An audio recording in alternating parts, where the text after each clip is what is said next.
আসসালামু আলাইকুম। বুধবার বিনিয়োগ সম্মেলনে বক্তৃতার একটা পর্যায়ে আমাদের প্রধান উপদেষ্টা দুইবার কেড়ে ফেললেন। নিশ্চয়ই আপনারা দেখেছেন প্রিয় দর্শক। একবার ৭১কে স্মরণ করতে গিয়ে আর একবার ৭৪-এর দুর্ভিক্ষকে স্মরণ করতে গিয়ে তার এই চোখের পানির প্রতি, তার এই আবেগের প্রতি আমরা শ্রদ্ধা জানাতে চাই, ভালোবাসা বিশ্বাস স্থাপন করতে চাই।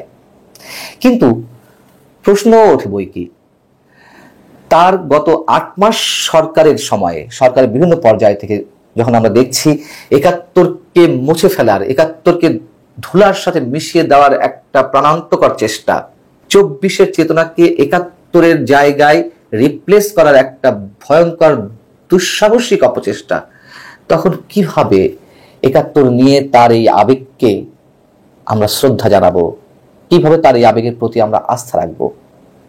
সে যাক, আমি মূল যে জায়গাটিতে ফোকাস করতে চাই তা হচ্ছে তিনি ৭৪-এর দুর্ভিক্ষ নিয়ে যে মেসেজটি দেওয়ার চেষ্টা করেছেন, তিনি সরলীকরণ করার চেষ্টা করেছেন। আমার মনে হয় তিনি তার বক্তব্যের একটা অংশে যা বলছেন সেটাই সামান্যতম আপনাদের সামনে তুলে ধরলে আমার বিশ্লেষণ বা আমার বক্তব্যটি বোঝা আপনাদের জন্য বোধহয় সহজ হবে। তিনি বলছেন যে ৭৪-এর দুর্ভিক্ষ একটা বড় দুর্ভিক্ষ ছিল, যেখানে ১৫ লাখ মানুষ মারা গেছে। এমন ছিল আমাদের স্বাধীন দেশ। আমি এই সেন্টেন্সটি মনে রাখার জন্য আপনাদের কাছে অনুরোধ করছি। আচ্ছা, তিনি বলছেন আমরা একটি ফসল ফলাতাম, তখন আমাদের অন্য কোনো উপায় ছিল না। আমাদের দেশের মানুষ কৃষক হিসেবে বেশি পরিচিত ছিলেন, তার কারণ তাদের আর কোনো পেশা ছিল না। তাদের মধ্যে ৩/৪ মানুষের নিজের কোনো জমি ছিল না। জীবন নির্বাহের জন্য একটি ফসলই ফলতো। তখনকার মানুষের জীবন ছিল অনেক কঠিন। এই যে কথাগুলো বললেন, তিনি কি মেসেজ দেওয়ার চেষ্টা করলেন? ৭৪-এর দুর্ভিক্ষ কি কারণে সংঘটিত হয়েছিল? আমাদের দেশের বৃহত্তর জনগোষ্ঠী অতি দরিদ্র ছিল, এই কারণেই দুর্ভিক্ষটা হয়েছিল? নাকি তিনি যে বললেন যে তখন এমন ছিল স্বাধীন বাংলাদেশ, সেটি বলার মধ্য দিয়ে তখনকার বঙ্গবন্ধু প্রশাসনকে, বঙ্গবন্ধু সরকারকে প্রশ্নবিদ্ধ করতে চাইলেন, তার অদক্ষতা, অযোগ্যতা, প্রশাসনিক দুর্বলতাকে চিহ্নিত করতে চাইলেন? যেহেতু এখনকার সরকার তো বঙ্গবন্ধুকে স্বীকার করেন না, ফ্যাসিবাদের জনক হিসেবে প্রতিষ্ঠা করার চেষ্টা করছে, সেই জায়গা থেকে আমার প্রশ্ন। তো যেখান থেকে যেভাবেই তিনি বলুন না কেন, তিনি সরলীকরণ করার চেষ্টা করেছেন, এটি স্পষ্ট। যেখানে ৭৪-এর দুর্ভিক্ষ নিয়ে গবেষণা তেমন একটা হয়নি, খুবই চমৎকার এবং খুব ডেপথ গবেষণা যার এই বিষয়ে, তিনি হচ্ছেন আমাদের এই পার্শ্ববর্তী রাষ্ট্র ভারতের নোবেল বিজয়ী অর্থনীতিবিদ অমর্ত্য সেন। অমর্ত্য সেন তার গবেষণায় বলছেন ৭৪-এর দুর্ভিক্ষ নিয়ে কথা বলতে গিয়ে যে খাদ্য ঘাটতির কারণেই যে কেবলমাত্র দুর্ভিক্ষ সংঘটিত হবে এমন নয়। তিনি বলছেন যে প্রশাসনিক দুর্বলতা, দুর্নীতি, গ্রামাঞ্চলের দরিদ্র জনগোষ্ঠীর প্রতি অবহেলা, অথবা যেই জনগোষ্ঠীর খাদ্য প্রাপ্তির নিশ্চয়তা প্রয়োজন তাদের মাঝে সঠিকভাবে খাদ্য সরবরাহ করতে না পারা, এরকম আরো বিশেষ কিছু কারণ দুর্ভিক্ষের জন্য দায়ী।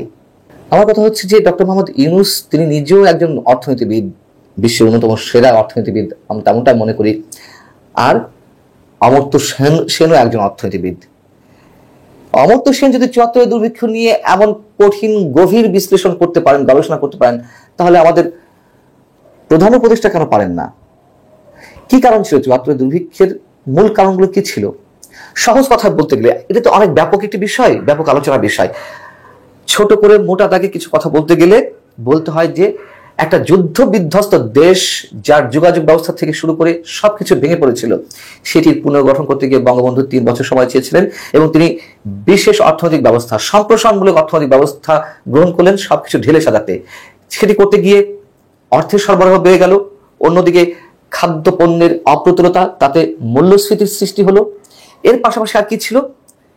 বিজয়ের ২ বছর যেতে না যেতেই আমাদের সামনে, জাতির সামনে একাধিকবার অতিবৃষ্টি, বন্যার সৃষ্টি হলো, যাতে করে উৎপাদনশীল কর্মকাণ্ড একেবারে মুখ থুবড়ে পড়লো এবং ব্যবসা বাণিজ্যের কর্মসংস্থানে ভয়ঙ্কর সংকট সৃষ্টি হলো। মানুষ বেকার হয়ে পড়ে থাকলেন, কৃষক শ্রমিকেরা কাজ না পেয়ে ঘরে বসে থাকতে লাগলেন। এর মধ্য দিয়ে আর কি ঘটলো? এবং এর মাঝে একটি কথা বলে নিতে চাই। ১৯৭৪ যে খাদ্য ঘাটতি অন্যান্যবারের চেয়ে বেশি ছিল তা নয়, বরং তার আগের ২ বছর এবং তার পরের বছর ৭৫-এর তুলনায় খাদ্য উৎপাদন যথেষ্ট বেশি হয়েছিল। তারপরেও খাদ্য ঘাটতি দেখা দিল। কারণ তখন মজুদদার বেড়ে গেল, কালোবাজারি বেড়ে গেল। বিশেষ কিছু পরিবার ভাবলো যে এই যে অবস্থা, বন্যা, অতিবৃষ্টি, এতে খাদ্য সংকট দেখা দিতে পারে, তারা খাদ্য মজুত করতে লাগলো। আবার যারা অসাধু ব্যবসায়ী, মজুদদার, তারা কালোবাজারির মাধ্যমে খাদ্য মজুত করতে লাগলো। এতে করে হলো চালের সরবরাহ কমে গেল, চালের দাম বেড়ে গেল। সরকার খাদ্য আমদানির চেষ্টা করলো, যদিও তার আগে থেকে 1973 সালেই নভেম্বরের দিকে তৎকালীন অর্থমন্ত্রী তাজউদ্দিন আহমেদ তিনি যুক্তরাষ্ট্রের কাছে 3 লাখ টন খাদ্য সাহায্যের জন্য আবেদন করেছিলেন এবং যুক্তরাষ্ট্র তার PL 480 এই আইনের আওতায় খাদ্য সরবরাহ করতেও চাইলো, খাদ্য সাহায্য দিতে চাইলো। কিন্তু ওই সময় আবার কিউবাতে আমাদের কিছু পাটজাত পণ্য যাচ্ছিল, পাটজাত পণ্য রপ্তানির মাধ্যমে 50 লাখ মার্কিন ডলার আয় হচ্ছিল আমাদের। কিন্তু মার্কিন প্রশাসন যখন আমাদের খাদ্য দেওয়ার একটা উদ্যোগ নিচ্ছিল, তখন হঠাৎ করে মনে পড়লো যে ওই 480 PL ধারায় এমন একটি বিধান ছিল যে যারা বা যে দেশ কিউবার সঙ্গে বাণিজ্য করবে তাদেরকে খাদ্য সহায়তা দেওয়া হবে না। এবং কিসিঞ্জার প্রশাসন, তৎকালীন রিচার্ড নিক্সন প্রশাসন, তারা তো বাংলাদেশের উপরে একটা প্রতিশোধ নেওয়ার সুযোগ তো রাখছিলই, কিন্তু নানান কারণে বাংলাদেশের তৎকালীন যে মার্কিন রাষ্ট্রদূত ছিলেন তারও আবেদনের পরিপ্রেক্ষিতে যুক্তরাষ্ট্রে খাদ্য সহায়তা দিতে চাইছিল। কিন্তু ওই যে সুযোগ পেয়ে গেল একটা আইন, সেটি ব্যবহার করে তারা স্থগিত করলো বাংলাদেশে খাদ্য সাহায্য পাঠাতে। তারা জাহাজে মালামালও তুলেছিল কিন্তু বন্ধ করে দিল। এই অবস্থায় বঙ্গবন্ধু প্রশাসন তখন কিউবার সঙ্গে তারা যে বাণিজ্য চুক্তি সেটা স্থগিত করলো। তারা বলেছে ঠিক আছে আমরা পাঠাবো না, কিন্তু এই দেন দেওয়া চলতে এমন সময় খাদ্য সহায়তা এলো, তার আগেই দুর্ভিক্ষের সৃষ্টি হলো। এই যে বিষয়গুলো ঘটলো, এগুলো কি আমাদের প্রধান উপদেষ্টা জানা নেই? একজন অর্থনীতিবিদ হিসেবে তিনি যদি এই মেসেজ দিয়ে থাকেন যে কেবলমাত্র প্রশাসনের অদক্ষতা দুর্বলতা, হ্যাঁ প্রশাসনের অদক্ষতা দুর্বলতা অবশ্যই ছিল, তার কারণ অমর্ত্য সেন যেটি বলেছেন যে যাদের খাদ্য প্রাপ্তির নিশ্চয়তা বিধানের প্রয়োজন জরুরি, তাদের কাছে আগে খাদ্য পৌঁছাতে হবে। প্রশাসন সেটি পারেনি, তৎকালীন প্রশাসন।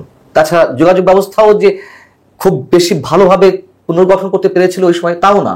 যোগাযোগ ব্যবস্থার কারণেও তখন যে নিডি মানুষগুলো তাদের কাছে খাদ্য সহায়তা পৌঁছায়নি। আর অন্যান্য কারণ তো বললামই, কিভাবে মূল্যস্ফীতি হলো, কিভাবে মানুষ বেকার হয়ে পড়লো, মানুষের ক্রয় ক্ষমতার বাইরে চলে গেল অনেক কিছু। এইসব মিলিয়েই তো 74 দুর্ভিক্ষের সৃষ্টি হয়েছিল। অতএব আমাদের প্রধান উপদেষ্টার যে চোখে পানি, তার প্রতি শ্রদ্ধা জানিয়ে বলতে চাই, আসলে তিনি কোন মেসেজ দিতে চাইছেন এই দেশের মানুষের কাছে অথবা বিদেশে। আল্লাহ হাফিজ, ভালো থাকুন সবাই।